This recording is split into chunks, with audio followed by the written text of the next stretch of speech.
Ya, ini yang seringkali dihadapi oleh teman-teman DPRD, bahkan hampir seluruh Indonesia. Ya.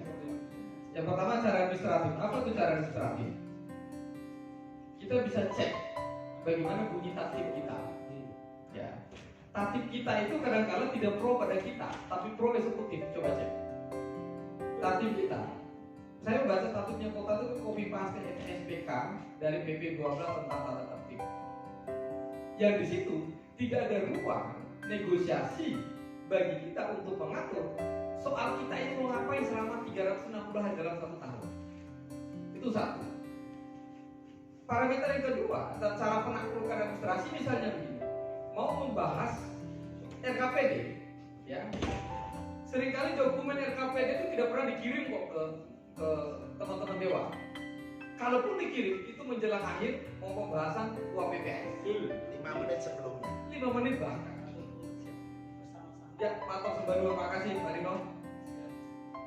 Penaklukan yang sangat terasa lagi adalah ya, di dalam Undang-Undang Nomor 25 tentang Sistem Perencanaan Pembangunan yang diperkuat dengan Permendagri 86 tahun 2017 tentang perencanaan perencanaan pembangunan dikatakan begini. Pemerintah daerah melakukan musrembang, DPRD itu melakukan reses. Tapi pernah nggak DPRD itu ketika melakukan reses dibekali dengan peta permasalahan yang sudah ditulis di dalam Perda RPJMD dan RKPD di bab 4 tentang Israel? Tidak pernah dikasih. Akhirnya apa? Teman-teman DPRD turun reses itu turun pakai peta buta. Ya. Lihat. Ini kecamatan misalnya Mergangsang, kecamatan Menteri Jero. Ini isu apa tuh di wilayah ini? Apa peta nggak pernah dikasih. Akhirnya apa? Teman-teman DPRD dihajar sama konstituen. Ya kan? Semua diusul. Posisi di situ ketika reses, teman-teman dewan seperti kantor penggadaian mengatasi masalah dengan masalah. Itu penaklukan administrasi. Administrasi ketiga yang dilakukan adalah apa? Hasil sinkronisasi. Nah, tadi Pak Dino bagus sudah menyampaikan tentang isu-isu nasional. Hasil sinkronisasi, ya, tentang perencanaan provinsi dengan daerah harusnya itu diserahkan juga. Atau bahasa Pak Haji tadi, ada pra, posisi pra-nya itu di mana? Ini kan tidak pernah dikonsolidasikan. Nah, DPRD senang apa? Eksekutif senang itu. Itu 3. Lalu berikut, bagaimana cara eksekutif menaklukkan legislatif? Dengan cara teknokrasi. Teknokrasi itu apa? TAPD, Bapeda, semua BPKAD dan lain-lain itu didampingi oleh konsultan hukum, konsultan anggaran, perencanaan top-top itu. Teknokrasi. Lah kita, dipilih pakai kocok arisan 5 tahun sekali kok. Ya kan? Tiba-tiba dihadap dengan tim TAPD yang kemudian kita di Banggar itu kan ada tour of duty, kadang diganti, kadang putar. Tiba-tiba dihadap tim ahli semua. Itu teknokrasi namanya. Mereka punya kumpulan orang-orang hebat, orang pakar. Loh, kita cuma didampingi tim fraksi loh. Tim fraksi dicomot tuh, gue dampingi aku besok, notulen rampung. Yang jelas nggak apple. Cara yang terakhir adalah cara politik. Tadi disinggung oleh Pak Haji juga. Penaklukan eksekutif terhadap legislatif dengan cara politik. Politik apa? Ada 2, konstruksi politik perencanaan dan politik penganggaran. Politik perencanaan tadi disinggung oleh Pak Dino itu apa? RKPD-nya apa? Politik anggaran itu apa? Simulasi di APBD. Contoh, sudah gamblang. Saya selalu bilang, kita itu lebih suka manipolo kungkar, non sewu gimana? Ya, lebih suka manipolo kungkar. Saya menghitung 360 hari waktu kerja kita. Pada saat pembahasan RKPD kita nggak ada waktu ternyata. Pak Sarif, ada ruang tuh, ada aturan di PP 12 bahkan tentang taktik, tapi tidak ada simulasinya di dalam rencana kerjanya. Coba cek dalam rencana kerja simulasi dari PP 12 tentang tata tertibnya, bahwa harus ada slot waktu bagi DPRD dan komisi untuk apa? Untuk menyusun rencana kerjanya masing-masing komisi tadi, mulai dari RKPD, KUAPPAS, APBD sampai LKPJ. Coba cek rencanya di mana. Gak ada. Diputuskan kapan? Secara ad hoc melalui Bamus. Melalui Bamus. Jadi Bamus itu menjadi forum yang kerdil, hanya memutuskan kita mau kemana, dengan siapa, kapan, nginapnya di mana, titik. penanggulangan. Lalu bagaimana resolusinya Pak Sari? Menurut saya ada dua.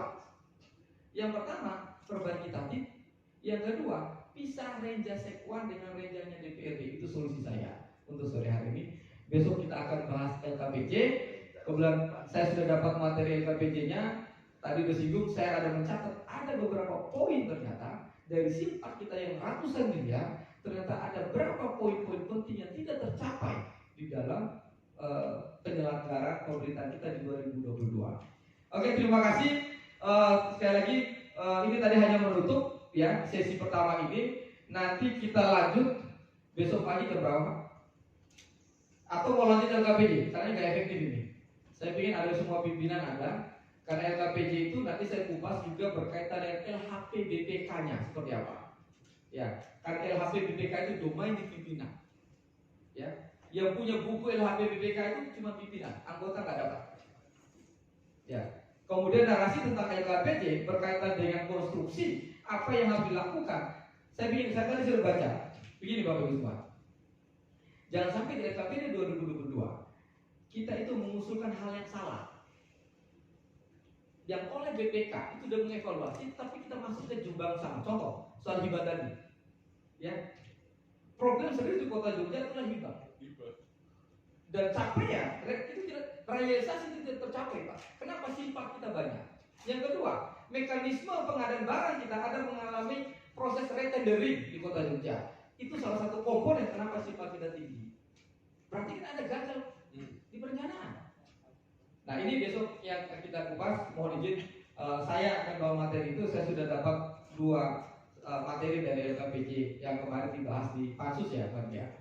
Nanti kita akan bedah bersama-sama di sini karena Pansus kemarin kan paling terbatas orang ikut. Nanti kita akan sama-sama kupas. Sekali lagi terima kasih. Mohon maaf apabila ada hal yang kurang berkenan. Assalamualaikum warahmatullahi wabarakatuh. Waalaikumsalam. Hari ini selesai. Hari ini Nggak ada di publik, dokumen publik. Terkait dasarnya semua, kemudian pra RKA atau kemudian pra musembah.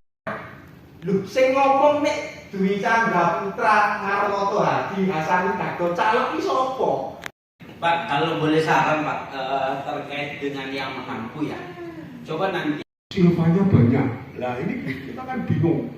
Apa ya eksekutif itu memang punya perencanaan untuk membuat karena tambahan penghasilannya itu tidak terserap karena syarat untuk mendapatkan tambahan penghasilan langsung RKA gitu. Kita Iya. langsung hanya persetujuan pengelolaan. Nah, makanya di dalam program kegiatan itu basisnya di RKPD.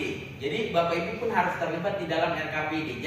Kita jangan mengapa RKPD bisa dilaksanakan pembangunan itu ya. sehingga arahnya ya. Tatib kita itu kadang-kadang tidak pro pada kita, tapi pro eksekutif. Coba cek.